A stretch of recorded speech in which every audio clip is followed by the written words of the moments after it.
Wesh l'équipe, on est parti, nouvelle vidéo sur le mercato du PSG. On va parler de Lucas Digne et Ferran Torres. Juste avant que ça commence le débrief, merci les mecs à ceux qui prendront le tour de liker, s'abonner, etc. pour le référencement de la chaîne et de la vidéo, ça fait plaisir. On est au Road to AK pour la CDM, il reste 6 jours avant la fin de la CDM, donc merci à ceux qui s'abonneront, ça soutient la chaîne. On peut partir, désolé pour ma voix d'avant, je viens de me réveiller, je viens de voir ces infos, c'est pour ça que je fais une vidéo directe. De base, cette vidéo n'était pas prévue, c'est une autre vidéo qui était prévue que je sortirai plus tard. Je vais déjà commencer par montrer un tweet qui vient de sortir à l'instant et que je viens de voir. Lucas Digne au Paris Saint-Germain. Here we go. Fabrizio Romano. Alors, sachez-le, quand j'ouvre Twitter, il y a quand même écrit il est proche de signer. 20 minutes plus tard, here we go. C'est terminé, terminé. L'affaire est close. Lucas Digne signe donc au Paris Saint-Germain. On n'a pas encore les détails du dossier encore. Je pense qu'il devra signer au minimum 2 ans pour moi. Parce que alors, ce qu'il faut savoir, c'est que beaucoup, je trouve, croient que Digne est jeune, etc. Digne a 32 ans. Lucas Digne a 32 ans. C'est aussi simple que ça. Alors, il y a des choses que je peux comprendre dans sa venue. C'est que pour moi, alors peut-être que Lucas Hernandez, peut-être que Enrique ne fait plus trop confiance. Je rappelle qu'on cherchait.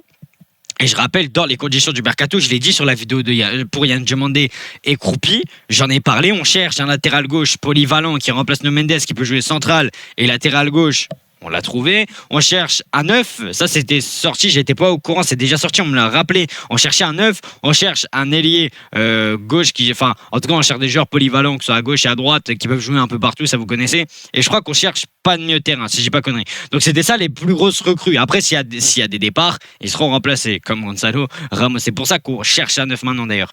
Mais en tout cas, Lucas Digne au PSG, c'est donc fait. C'est quand même dingue. Il y a l'info qui vient de sortir. Lucas Digne disputera donc son premier match contre son ancien club et retrouvera Aston Villa en Super Coupe d'Europe. Bon, le hasard est quand même dingue. En tout cas, ça va être fou. Et il y a l'info aussi qui vient de sortir, je viens d'avoir. Lucas Digne va signer un contrat de 3 ans au Paris Saint-Germain. Le club va lever sa clause libératoire et 6 mois, moins de 10 millions. Alors pour moi, moins de 10 millions pour un joueur comme ça, je trouve ça quand même bien, bonne affaire. Je trouve que c'est une très bonne affaire. Moins de 10 millions pour un joueur comme ça, même si joueur assez vieillissant, on n'est pas sur le joueur entre guillemets prime. Alors il faut savoir que Lucas Digne, pour ceux qui suivent le PSG peut-être depuis moins de temps, etc., Lucas Digne a déjà joué au PSG dans les années 2014-2015, un petit peu dans ces années-là, dans les années les années phares du début QSI. C'était l'une des meilleures années, même si bon là on vit des très bonnes années, on va pas se mentir. Mais bon, en tout cas, on a Lucas Digne proche qui a signé au PSG et Ferran Torres proche du PSG, on va en venir. Mais en tout cas, pour parler de Lucas Digne, pour moi ce serait en vérité quand même une très bonne pioche. Alors tout en sachant qu'il viendrait comme le remplaçant, j'arrive pas à trouver un autre terme que remplaçant, parce que vous savez, il n'y a pas pour la tête d'Enrique, t'es bon, tu joues, t'es pas bon, cache sur le banc. Donc il n'y a pas de remplaçant. Mais je sais pas, si quelqu'un a un terme à me dire dans les commentaires, n'hésitez pas, je suis preneur, parce que je pense que vous avez compris, mais j'aime pas dire le mot remplaçant parce que c'est pas réel, c'est pas réellement le cas, il ne vient pas comme un remplaçant. S'il est bon, il jouera. Et pour moi, c'est peut-être mon avis, mais Lucas Digne, très bonne pioche parce que tu le prends comme je rappelle que No Mendes pour moi se blesse quand même énormément. On a eu la chance sur quelques années qu'il se blesse moins. Je rappelle quand il arrive, blessure, il enchaîne quand même les blessures. C'est quelqu'un pas très stable, il est encore jeune. No Mendes a 23 ans, hein. Il a 23 ans, No Mendes, c'est lui l'avenir du football. Et tu recrutes quelqu'un. Alors pour moi, tu avais besoin d'un joueur d'expérience. Lucas Digne il en a l'expérience en PL, l'expérience en Ligue 1, l'expérience en LDC. Il y a l'expérience partout. C'est déjà pour moi sur ça une très bonne pioche, parce que oui, c'est un projet jeune, on le sait, sur des jeunes joueurs où tu peux. Enrique en fait un peu ce qu'il veut, mais il faut avoir des joueurs d'expérience. Tu peux pas partir qu'avec des joueurs de 20 piges. LDC, frérot, tu tires une balle dans le pied en faisant ça. Mais en tout cas, là, sur ça, je pense que c'est une bonne pioche. Tu arrives à avoir un Digne qui est déjà assez polyvalent, qui en vrai, il faut le dire, fait une très bonne CDM. Là, c'est lui qui a quand même devancé Théo Hernandez. Je rappelle que Théo Hernandez était titulaire depuis je ne sais combien de matchs. C'est lui qui a réussi à le doubler dans une CDM.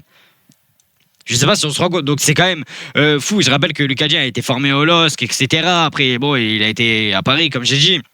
Voilà, il a fait un peu tous les clubs, hein, d'ailleurs. Il est passé par le Barça, il a fait un prêt à la Roma. Il est passé partout. Vraiment, le mec a fait quasi tous les clubs. Il a fait tous les championnats quasiment. Lui, c'est une dinguerie.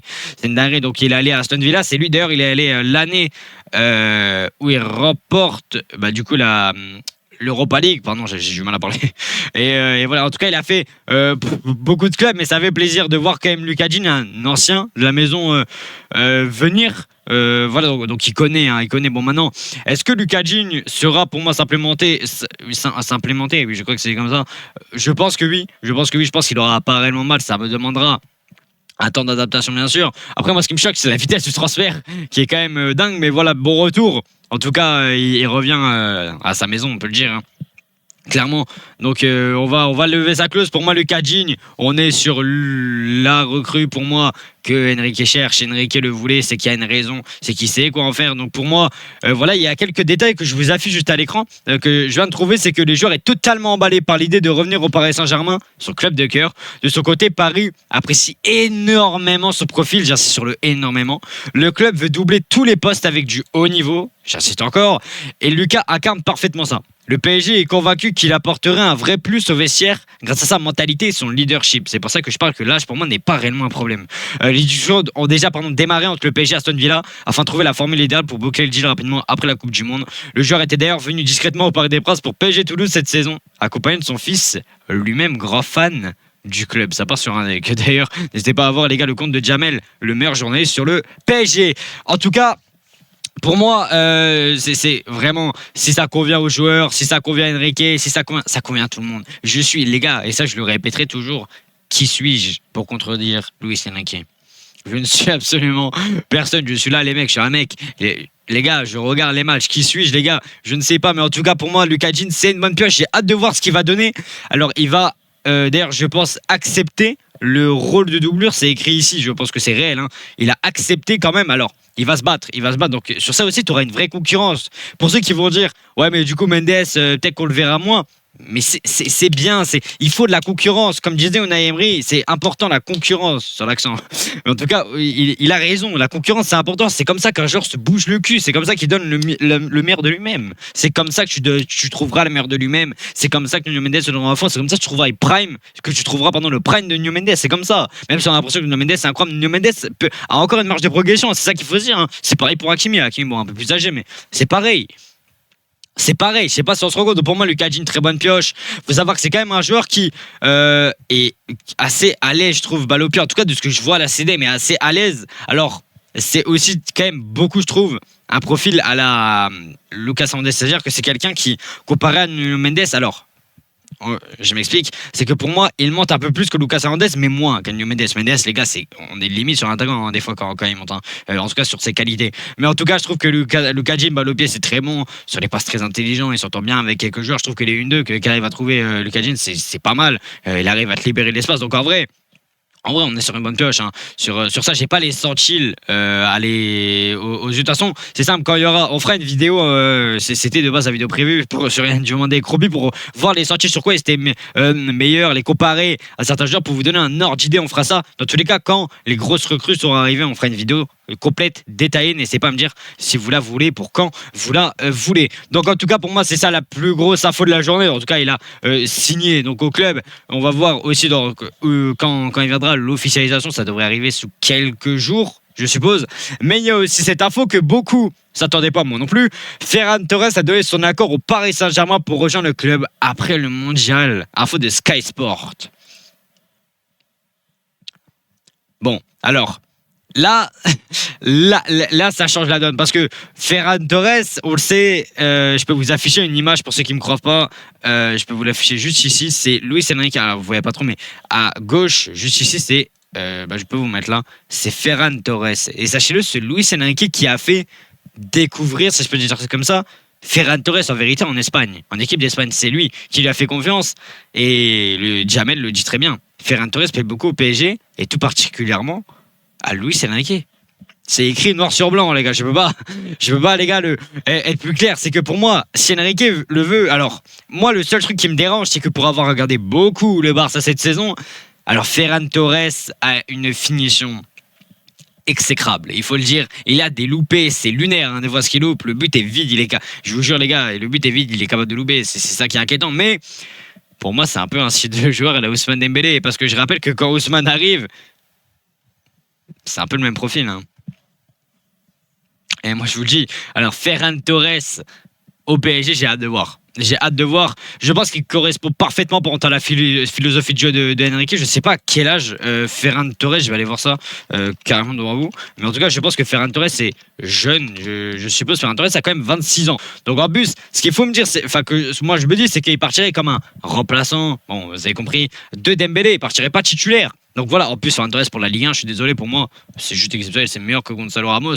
Sur certains points, surtout que bon, Ramos titulaire, alors ça allait pas, merci pour les travaux Ramos, un coup de l'OM frérot, je n'oublierai jamais, à jamais dans mon cœur le but, je mange matin, midi, soir. Mais en tout cas, pour moi, sur ça, c'est une bonne chose. C'est une bonne chose. Je vais vous lire aussi la suite du suite. Le coach espagnol estime qu'il correspond parfaitement à sa philosophie de jeu, à l'identité qu'il souhaite donner à l'équipe. Ouais, c'est ce que je disais avant. C'est une option concrète à étudier par le club pour remplacer Gonzalo Ramos. Donc pour moi, voilà, c'est ça. C'est pour ça que à 9 est arrivé. Pour moi, c'est juste par le départ de Gonzalo Ramos. Sinon, je pense qu'on n'aurait pas recruté 9 clairement cette saison.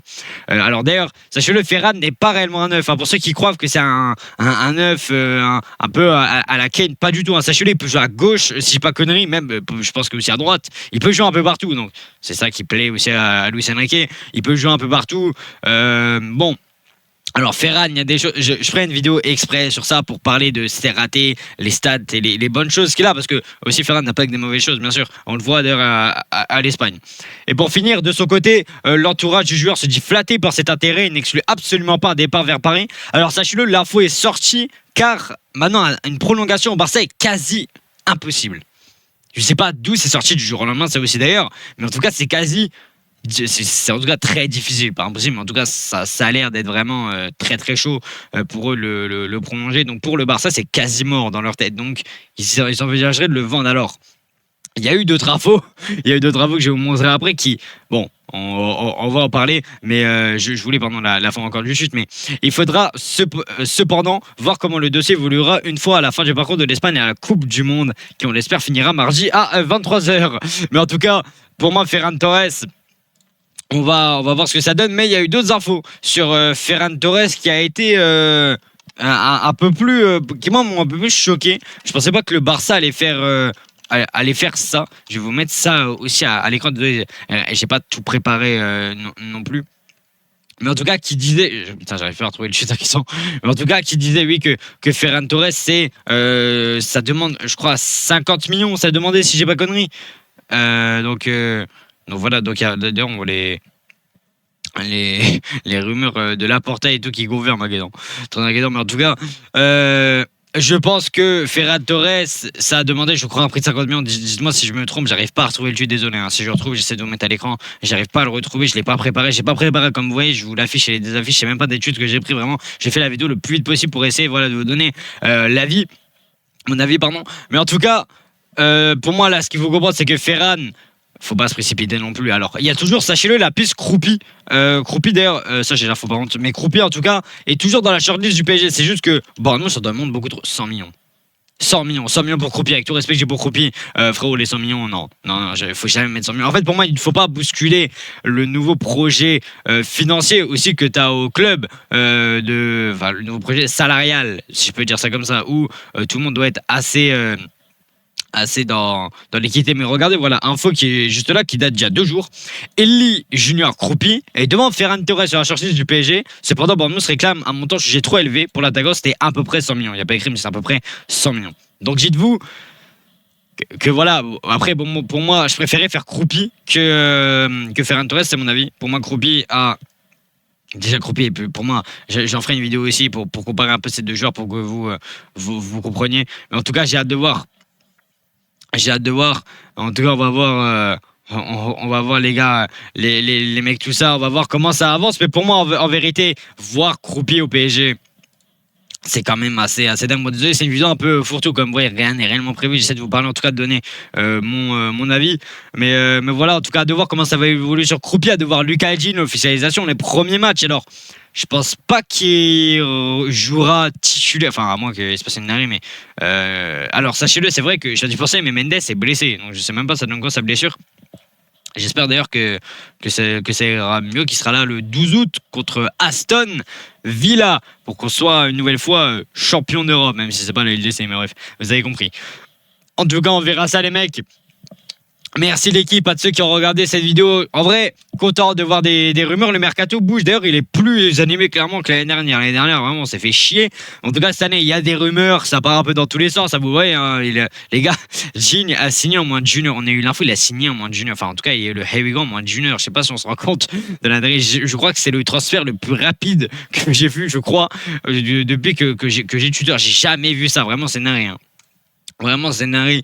Mais en tout cas, voilà, hâte de voir Jean, hâte de voir certaines choses, hâte de voir potentiellement Diomandé. Voilà, j'ai hâte de voir Diomandé aussi, parce que Diomandé, sachez-le, ce n'est pas mort. Hein. Diomandé, on travaille pour essayer de le faire signer. On a déjà l'accord. À Cléouche, c'est pareil. À Cléouche, apparemment, est proche aussi de signer. C'est pareil. Donc là, on pourrait quand même faire, les gars, on pourrait quand même faire ce mercato. Je sais pas, sur ce groupe, on pourrait faire Diomandé, Akliouche, Ferran Torres ou Kroupi, l'un des deux, et Lucas Jean.